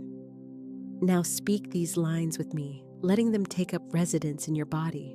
I embody abundance. I walk as though I have already received. My presence testifies to divine provision. I am clothed in majesty, and my life reflects it. Repeat these declarations not a single time, but thrice, allowing their cadence to settle and synchronize with your heartbeat. I embody abundance. I embody abundance. I embody abundance. Now let us seal the practice by engaging imagination. On tomorrow's morning, as you rise, picture yourself donning that robe of royalty again.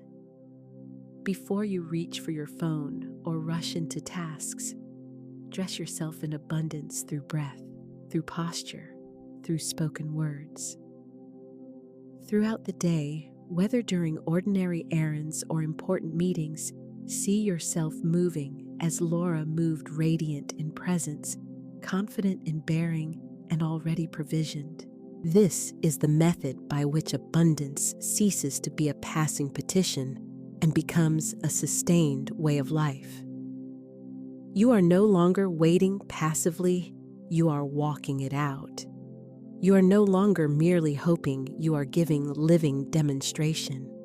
As you continue, observe how people begin to respond.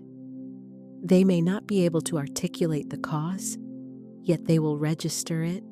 They will feel the alteration in your presence. You will have become magnetized. You will have become regal. You will have turned into the breathing embodiment of Solomon's decree. Beloved, before we proceed, let me pose a question. What single action will you take today, as though you had already received? Will you enter the bank with quiet confidence? Will you meet your reflection with genuine joy? Will you submit your name for the opportunity you once believed was out of reach? Declare your chosen action and share it openly. Your concrete step is the seed. Your embodied stance is the nourishing soil. In union, they generate the harvest you are calling forth. I embody abundance. I walk in abundance. I am abundance clothed in divine authority. And so let it be. It stands established. Beloved, abundance is neither a solitary prayer nor a one-time flash of insight. Abundance is a rhythm to be kept, a method of breathing, of moving, of bringing the ordinary hours of each day into alignment with the extraordinary laws that govern spirit. If you desire to live as Solomon lived, crowned with wisdom and robed in provision, you must do more than pray once. You must keep the soul tuned day after day. As a harp demands repeated tuning to remain in harmony, so the human heart requires continual attunement. Therefore, I extend an invitation to a practice of daily alignment. These are not heavy obligations, but simple rhythmic acts that thread the divine through your everyday routine. Think of them as micro moments, small intentional steps that keep your feet walking the golden path of abundance. At first light, when your eyes open, resist the immediate surge of the world's demands. Before news, before phone, before the day's concerns, let gratitude lead. Whisper aloud these words: thank you for this breath. Thank you for this body. Thank you for this day of new supply. Picture yourself as a vessel already filling even before you lift your head from the pillow. Gratitude operates like a magnet, drawing more of what you recognize into your experience. Start your morning by noticing scarcity, and scarcity expands. Begin by naming blessings, and blessings multiply in response. Speak this affirmation with me now, letting it anchor the morning I awaken with gratitude. I begin my day in fullness. At midday, when the demands have accumulated and the heft of the day sits upon your shoulders, pause for a single minute. Rest a hand over your heart. Draw a slow, deep breath. Then voice an affirmation that re-anchors your inner life. I am aligned with divine order. I walk in abundance. My supply is flowing now. Understand that these sentences are not hollow phrases. They are anchors. They moor you to truth when the seas of circumstance begin to toss. Repeat them patiently until your heart regains its lightness and steadiness. At night, before surrendering to sleep, pause for a brief, imaginative practice. Close your eyes and see yourself inhabiting the fulfilled prayer already. See the home, the deep peace, the active provision, the open opportunities, the felt harmony. Envision it not as far-off fantasy, but as reality drawing breath in the present. Visualization operates as rehearsal. As a runner pictures the finish line long before the race is run, so the soul rehearses abundance before it emerges in form. The subconscious does not debate. It accepts the images you continuously provide. Offer it scenes of fullness, and fullness will eventually crystallize. As you slip towards sleep, whisper this softly: abundance is already mine. I see it. I feel it. I receive it. Allow me to sketch a portrait of a single day lived in steady divine alignment. You wake to a spill of sunlight. Before your hand touches your phone, you breathe the words, thank you. You stretch long, inhale deeply, and smile as if the day has already wrapped you in blessing. You walk to the kitchen, pour a glass of water, and declare, this water is life, this life is supply. You sip slowly, savoring even this ordinary act as a small sacrament of abundance. At noon, with tasks stacking and messages insisting on attention, you pause again. One hand rests over your chest. One deliberate breath resets the system. You whisper, I am aligned. I am flowing. I am cared for. Peace returns to your center. Energy follows. You continue not in strain, but in steady rhythm. As evening comes, you strike a match and light a candle. Silence the world's noise and take a seat in quiet. With eyes closed, you visualize yourself already inhabiting the future you have chosen. Peace, filling your home, provision. resting in your hands, joy bright upon your face. You feel it tangibly. You let it drape around you like a robe. And as sleep approaches, your final words are, "It is done. It is mine. Thank you." This is what alignment looks like, not complicated or remote, but composed of simple daily rhythms that keep you anchored in enduring truth. Beloved, abundance does not appear only in spectacular mountaintop moments. It grows through modest, steady micro-practices. Gratitude waters it daily. Affirmations reinforce and fortify it. Vision trains and rehearses it. With time, these slender threads interlace into a radiant garment of abundance, so luminous that scarcity finds nothing to grasp. Repeat the following with me 3 times in a measured cadence, as if matching a steady drumbeat. Daily, I align with abundance. Daily, I align with abundance. Daily, I align with abundance. If these practices move you, if you sense an inner shift even in this moment, I invite you to subscribe for ongoing daily alignment guidance. Let us continue shoulder to shoulder in shared rhythm and harmony, tuning the soul again and again toward abiding abundance. Your path is meaningful and not wasted.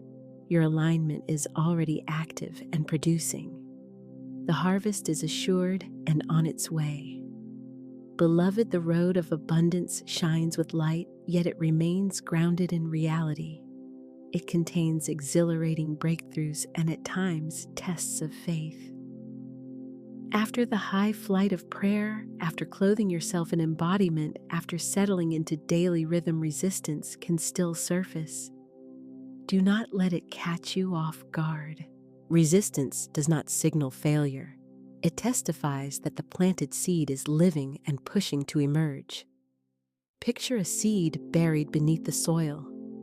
For days or even weeks, the surface appears unmoved. You water, you wait, you trust, while the ground looks the same. But below, the shell splits. Roots extend downward invisibly. Life organizes itself in darkness. Then, unexpectedly, a morning arrives when a green sprout pierces the surface. So it goes with you as well. When sensations are flat and your mind whispers, "It isn't working," remember that roots are lengthening, the unseen is realigning. Resistance is simply the soil cracking open. Delay is not a verdict of denial, it is the time of gestation. Let me recount Laura's journey again. You recall Laura, the woman who changed her bearing and started moving as though abundance already belonged to her. Day 1 brought exhilaration. Day 2, a sense of empowerment. By day 3, she shone. But on day 5, she awoke weighed down and muttered, "I feel nothing. Maybe it was only emotion. Maybe I deceived myself." Yet she refused to stop. She kept whispering the prayer. She continued to don the robe in her imagination. She persisted in her affirmations. On day 7, the phone rang. An opportunity she had asked for months before materialized as if it had been poised just behind a thin veil. If she had surrendered on day 5, the day 7 harvest would have gone unseen and unrealized. Resistance tends to manifest in 3 familiar forms. Doubt in the mind, the internal commentary that hisses, "It's not working. You are wasting your time." Fatigue in the body. A dense weight that tempts you to skip practice and slip back into well-worn patterns. Distraction in life, surprise interruptions, minor emergencies, or sudden swells of busyness that tug you away from alignment. But receive this truth: resistance is not your foe. It is your threshold. It stands as the final sentinel at the gate, right before the palace of abundance swings open. How then do you move through and beyond resistance effectively? First, recall the law of demonstration. A spoken word does not return empty. Just as a wise farmer refuses to uproot seeds daily to check their progress, you must not pluck up your prayer with doubt. Trust the soil's process. Trust the unseen work. Second, keep speaking even when your emotions feel flat. Feeling is not the measuring stick consistency is. Power accumulates in repetition, cadence, and steadfast faithfulness. Continue declaring until your heart aligns with your voice. Third, affirm your endurance out loud. Speak the commitment with me right now. I will not quit before my harvest. I will not quit before my harvest. I will not quit before my harvest. Pause here. Sense the tensile strength in those lines. They become iron woven into your bones, a live flame kindled in your spirit. Beloved, do not look down on seasons of resistance. They do not signal divine absence. They point to nearness. You are closer than you realize. The pressure you feel is the labor's push, the shell splitting, the soil breaking open. Keep Laura's example close. Keep the seed's lesson in mind. Keep the law engraved upon your heart. Say it again, this time with unwavering certainty resonating through you. My breakthrough is already here. My harvest is inevitable. I will not quit before my harvest. Therefore, I invite you to proclaim this openly. Post the words, I will not quit before my harvest, so others may be strengthened. Your declaration will fortify your own spirit and also ignite endurance in another person who is presently trudging through the soil of resistance. We stand together in solidarity. We persist together through the tests. And ultimately, we gather the harvest together. And so it is established, so let it be. Beloved, the law of abundance is not mere abstraction. It is more than philosophy. It is a living law that proves itself in real human lives. When Solomon prayed, heaven responded. And even now, as the lost prayer is voiced anew, conditions have changed, doors have swung open, and heavy burdens have risen off people's shoulders. Let us now enter a gallery of testimonies. Attend carefully, not simply with hearing, but with your inner awareness. As you take in these accounts, your faith will expand. What occurred for them is within reach for you. These are not faraway wonders. They are previews of what can begin unfolding in your own life. Maria, a mother raising 3 children, worked relentlessly and still found her pantry nearly empty. Her prayers were whispered in desperation, and her heart carried fatigue. One night, she encountered Solomon's prayer.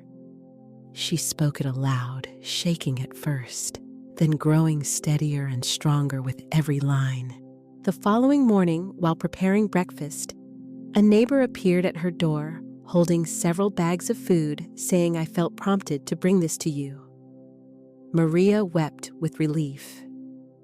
In the days that followed, further openings arrived, an unanticipated job offer, and the effortless provision of her children's necessities. Maria now testifies, "I went from begging prayers to kingly decrees, and my table has never been empty again."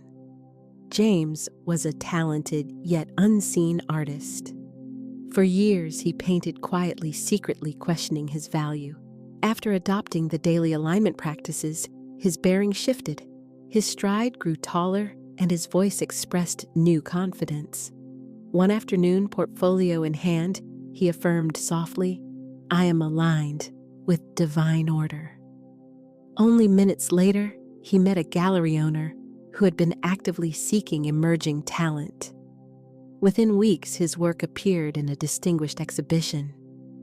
James reflects, "The prayer changed my posture, and my posture changed my world." You've already heard Laura's path, her transformation in body language, the resistance that pressed hard, and the 7th-day breakthrough. Now, Laura flourishes in a role she once believed unattainable. She enters rooms with composed authority, no longer shrinking back, no longer second-guessing herself. She declares, "I am living proof that the lost prayer of Solomon is alive. I stood when I felt nothing, and abundance met me at the gate." Samuel bore financial strain along with persistent anxiety. Night after night, his mind refused rest, haunted by fears of failure. When he started whispering the prayer before sleep, a change began. His pulse slowed, his breath settled, and the words sounded like a gentle lullaby of assurance. Within a few weeks, he slept soundly, and the ulcers that had developed from long-term stress began to heal. His physician was astonished. Today, Samuel rests in peace at night, with his health significantly restored. He affirms abundance is not only money, it is peace, it is rest, it is wholeness. Sophie found herself overwhelmed by debt and unable to imagine a path forward. Still, she held fast to this decree. As Solomon decreed, "So I decree abundance is mine now and forever." A month later, an unforeseen business opportunity surfaced. Soon after, a long outstanding debt owed to her was repaid. In 6 months, she eliminated her bills, and within a year, she moved into surplus. Sophie now laughs. "I used to cry at my mailbox, afraid of the bills inside. Now I smile because every envelope brings good news. Beloved, can you sense it? These accounts are not random luck. They are demonstrations, resonant echoes of the law in motion, proving itself reliable time and again. Now, let me address you personally. Your testimony is already taking shape. You may not witness it yet, but the roots are thickening, the soil is loosening, and a tender shoot is pushing upward. In due season, your story will stand in this very gallery. Speak the following affirmations together with me. My testimony is unfolding. My story is forming now. I will have my own testimony of transformation. Beloved, testimonies are not to be concealed. They function like lamps that guide the next traveler. Sharing your story multiplies courage and faith. Declaring your breakthrough can become the doorway for someone else's miracle. Therefore, I invite you, if you have noticed even a small movement, write your testimony below. Your account may ignite faith in another. In the same way, Maria's provision strengthens you, James's boldness stirs you, and Laura's persistence inspires you. Your story can illuminate the next person's path. Let your voice be audible. Let your lamp burn bright. Let your story find breath and space to live. Repeat this one more time with me. My testimony is rising. My story will inspire. My life is proof of divine abundance. And yes, it is so already set and sealed. Beloved, we have traveled this path side by side, from the first words of the prayer to wearing the robe of embodiment, to keeping daily rhythm through seasons of resistance, and finally into a hall of testimonies. We now stand before the doorway of awakening. This is not a conclusion, it is a grand beginning. The truth embraced today is not a fleeting inspiration, but an enduring law. Abundance is not reserved for a select few. It is your divine right and inheritance promised to every soul who aligns with divine order. Hear it again with clarity. Your purpose is not to beg, you are here to decree. You are not called to scrape and struggle. You are called to walk as Solomon walked, crowned, grounded, and sure. The lost prayer of Solomon is no longer lost. It has found you. Spoken through your mouth, it becomes a living flame. Speak this now with me 3 times for sealing strength. I am heir to divine abundance. I am heir to divine abundance. I am heir to divine abundance. Beloved, raise your sightlines higher. Envision a world in which every soul awakens to this reality. Picture families released from fear of scarcity, communities prospering not by rivalry, but by shared overflow, nations ascending not by greed, but by wisdom. Imagine the radiance of a world awakened to divine abundance, tables filled, homes secure, and hearts resting in peace. This is the guiding vision. This is the awakening we seek, and its starting point is within you. Let us collect the affirmations into a final rising wave, a triumphant crescendo that seals everything we have walked together. I decree abundance now. I walk in wisdom now. I am clothed in majesty now. My harvest is certain now. My life is a testimony now. Once more, and with increased strength and conviction, I decree abundance now. I walk in wisdom now. I am clothed in majesty now. My harvest is certain now. My life is a testimony now. Pause and breathe. Sense an inner orchestra swelling the strings, rising horns, victorious drums in steady rhythm.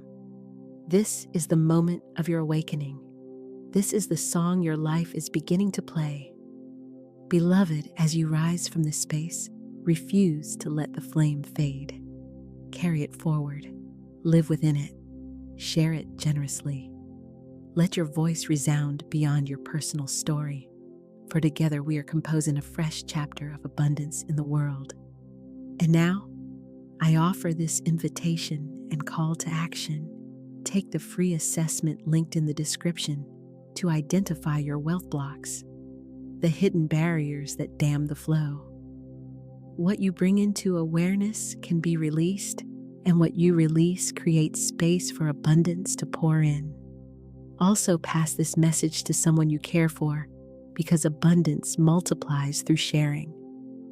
Together we rise and overflow. Together we help awaken the world. Beloved, I speak blessing over you. I place a crown upon you.